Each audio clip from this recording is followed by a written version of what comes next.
اعوذ باللہ من الشیطان الرجیم، بسم اللہ الرحمن الرحیم۔ ان میں سے جس کو آپ چاہیں الگ کر لیں اور جس کو چاہیں اپنی پناہ میں رکھیں، اور جن کو الگ کر دیا ہے ان میں سے بھی کسی کو چاہیں تو کوئی حرج نہیں ہے۔ یہ سب اس لیے ہے تاکہ ان کی آنکھیں ٹھنڈی رہیں اور یہ رنجیدہ نہ ہوں، اور جو کچھ آپ نے دے دیا ہے اس سے خوش رہیں۔ اور اللہ تمہارے دلوں کا حال خوب جانتا ہے، اور وہ ہر شے کا جاننے والا اور صاحب حکمت ہے۔ اس کے بعد آپ کے لیے دوسری عورتیں حلال نہیں ہیں، اور نہ یہ جائز ہے کہ ان بیویوں کو بدل لیں، چاہے دوسری عورتوں کا حسن کتنا ہی اچھا کیوں نہ لگے، علاوہ ان عورتوں کے جو آپ کے ہاتھوں کی ملکیت ہیں، اور خدا ہر شے کی نگرانی کرنے والا ہے۔ اے ایمان والو، خبردار پیغمبر کے گھروں میں اس وقت تک داخل نہ ہونا جب تک تمہیں کھانے کے لیے اجازت نہ دے دی جائے، اور اس وقت بھی برتنوں پر نگاہ نہ رکھنا۔ ہاں، جب دعوت دے دی جائے تو داخل ہو جاؤ، اور جب کھا لو تو فوراً منتشر ہو جاؤ، اور باتوں میں نہ لگ جاؤ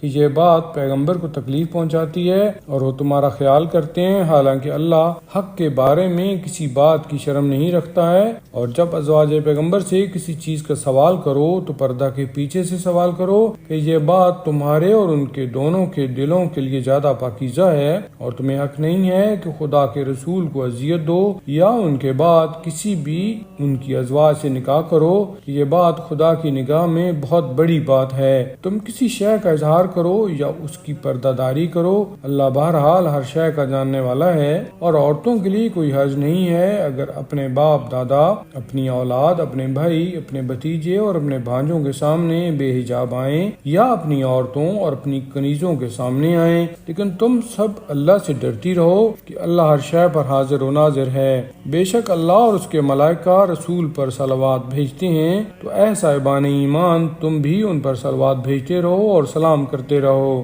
یقیناً جو لوگ خدا اور اس کے رسول کو ستاتے ہیں، ان پر دنیا اور آخرت میں خدا کی لعنت ہے، اور خدا نے ان کے لیے رسوا کن عذاب مہیا کر رکھا ہے۔ اور جو لوگ صاحبان ایمان مرد یا عورتوں کو بغیر کچھ کیے دھرے اذیت دیتے ہیں، انہوں نے بڑے بہتان اور کھلے گناہ کا بوجھ اپنے سر پر اٹھا رکھا ہے۔ اے پیغمبر، آپ اپنی بیویوں، بیٹیوں اور مومنین کی عورتوں سے کہہ دیجئے کہ اپنی چادر کو اپنے اوپر لٹکائے رہا کریں، کہ یہ طریقہ ان کی شناخت یا شرافت سے قریب تر ہے، اور اس طرح ان کو اذیت نہ دی جائے گی، اور خدا بہت بخشنے والا اور مہربان ہے۔ پھر اگر منافقین اور جن کے دلوں میں بیماری ہے اور مدینہ میں افواہ پھیلانے والے اپنی حرکتوں سے باز نہ آئے، تو ہم آپ ہی کو ان پر مسلط کر دیں گے، اور پھر یہ آپ کے ہمسایہ میں صرف چند دن ہی رہ پائیں گے۔ یہ لعنت کے مارے ہوئے ہوں گے کہ جہاں مل جائیں گرفتار کر لیے جائیں اور ان کے ٹکڑے ٹکڑے کر دیے جائیں۔ یہ خدائی سنت ان لوگوں کے بارے میں رہ چکی ہے جو گزر چکے ہیں،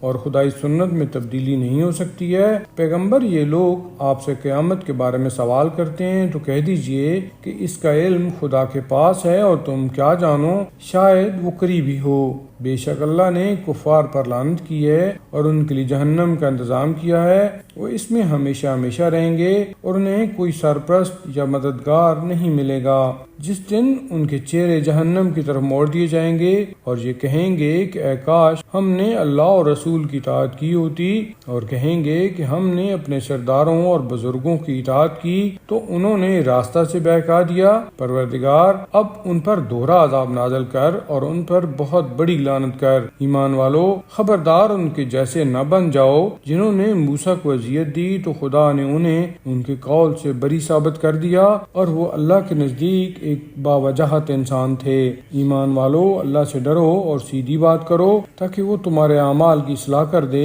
اور تمہارے گناہوں کو بخش دے، اور جو بھی خدا اور اس کے رسول کی اطاعت کرے گا وہ عظیم کامیابی کے درجہ پر فائز ہوگا۔ بے شک ہم نے امانت کو آسمان، زمین اور پہاڑ سب کے سامنے پیش کیا، اور سب نے اس کے اٹھانے سے انکار کیا اور خوف ظاہر کیا، بس انسان نے اس بوجھ کو اٹھا لیا کہ انسان اپنے حق میں ظالم اور نادان ہے، تاکہ خدا منافق مرد اور منافق عورت اور مشرک مرد اور مشرک عورت سب پر عذاب نازل کرے، اور صاحب ایمان مرد اور صاحب ایمان عورتوں کی توبہ قبول کرے، کہ خدا بہت بخشنے والا اور مہربان ہے۔